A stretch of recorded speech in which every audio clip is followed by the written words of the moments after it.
John D. Rockefeller, the world's richest man. Early life 1839 to 1855. John Davison Rockefeller was born on July 8, 1839, in Richford, New York, to William Avery Rockefeller and Eliza Davison. His father, a traveling salesman often described as a charlatan, was known for his dubious business practices and schemes, earning him a reputation as a man of questionable morals. Eliza, in contrast, was a devout and disciplined woman who instilled in John a sense of thrift, hard work, and faith. She taught him the value of diligence, self-control, and a strong ethical compass, qualities that would guide him throughout his life. The family moved frequently during John's early years, eventually settling in Cleveland, Ohio, which was quickly becoming an industrial hub. Despite limited formal schooling, young Rockefeller demonstrated an early aptitude for arithmetic and a keen interest in business. He was known for meticulously tracking his small earnings and expenses, a habit that hinted at his future as a disciplined financier. At 16, he attended a commercial college where he studied bookkeeping, a skill that would serve as the foundation for his later success in the complex world of business. His early exposure to numbers and commerce laid the groundwork for his future ventures in oil and beyond. Early career and entry into business 1855 to 1863. Rockefeller's first job was as an assistant bookkeeper for a Cleveland produce firm, where he earned a modest wage of 50 cents a day. Although the pay was low, he approached his work with an unparalleled sense of diligence, attention to detail, and honesty, traits that quickly earned him the trust of his employers. Rockefeller excelled at organizing finances and identifying inefficiencies, skills that would later make him a formidable force in business. In 1859, at the age of 20, he seized an opportunity to partner with Maurice B. Clark to establish a produce business, capitalizing on Cleveland's growing industrial economy and transportation networks. That same year, the first American oil well was drilled in Titusville, Pennsylvania, sparking the beginning of the American oil industry. Recognizing the burgeoning potential of oil, Rockefeller and his partners ventured into the oil refining business in 1863, forming Andrews, Clark Co. Rockefeller quickly demonstrated an ability to manage the company's operations efficiently, implementing cost-cutting measures and streamlining processes that allowed the firm to outcompete rivals. His strategic foresight and disciplined approach helped the company thrive in the rapidly growing industry. The rise of Standard Oil 1863 to 1882. In 1870, Rockefeller and his partners established Standard Oil of Ohio, with Rockefeller as the largest shareholder and president. His strategy was revolutionary. He sought to dominate every facet of the oil industry, from production and transportation to refining and marketing. Rockefeller understood that by controlling the supply chain, Standard Oil could ensure quality, reduce costs, and maximize profits. Through aggressive acquisition and partnerships, Standard Oil grew to control 90% of U.S. oil refining by the early 1880s, making it a near monopoly in the industry. Rockefeller's business practices, which included leveraging economies of scale, forming secret deals with railroads, and undercutting competitors, were both lauded for their efficiency and criticized as monopolistic. While his supporters argued that his methods reduced waste and lowered costs for consumers, his critics claimed that he stifled competition and exploited his power.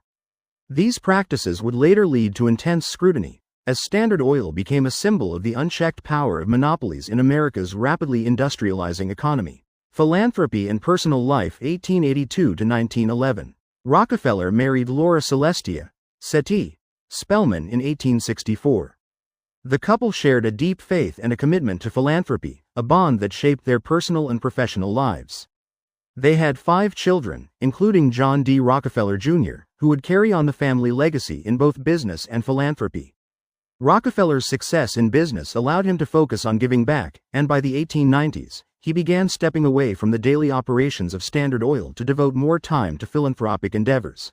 Rockefeller established numerous charitable organizations, including the Rockefeller Foundation 1913, focused on public health, education, and scientific research. The foundation aimed to address some of the world's most pressing challenges. The University of Chicago. Aided by a $35 million donation from Rockefeller, the university transformed into a leading institution, pioneering advances in multiple academic fields. Efforts to eradicate diseases like hookworm and yellow fever. Rockefeller's philanthropy extended to public health, funding projects that combated diseases in the United States and around the world. His philanthropic philosophy was guided by his Baptist faith and a belief in the gospel of wealth, the idea that the wealthy had a moral obligation to use their resources for the public good. This philosophy drove him to use his fortune to support causes that would benefit society at large. The breakup of Standard Oil 1911. In 1911, the U.S. Supreme Court ruled that Standard Oil violated antitrust laws, ordering its dissolution into 34 smaller companies. Ironically, this event significantly increased Rockefeller's wealth, as he retained shares in all the successor companies, many of which, e.g., ExxonMobil, Chevron, became industry giants.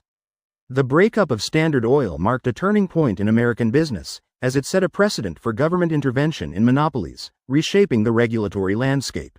While the dissolution of Standard Oil marked the end of Rockefeller's corporate empire, it did not diminish his influence.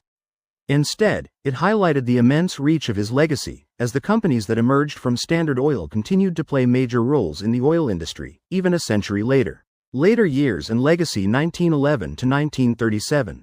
Rockefeller spent his final decades at his estate, Kykuit, in Pocantico Hills, New York.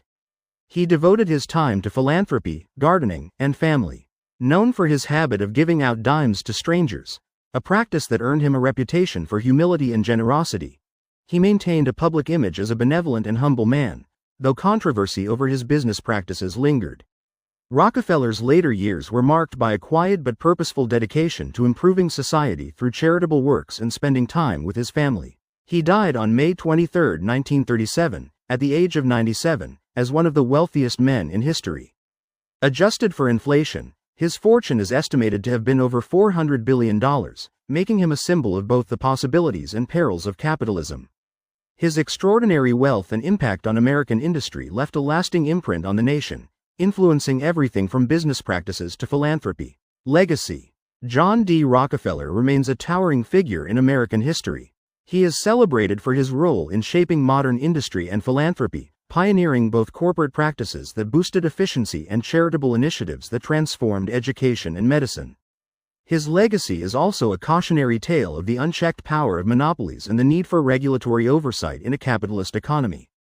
His contributions to education, medicine, and science continue to impact the world today, solidifying his place as one of the most influential figures of the Gilded Age.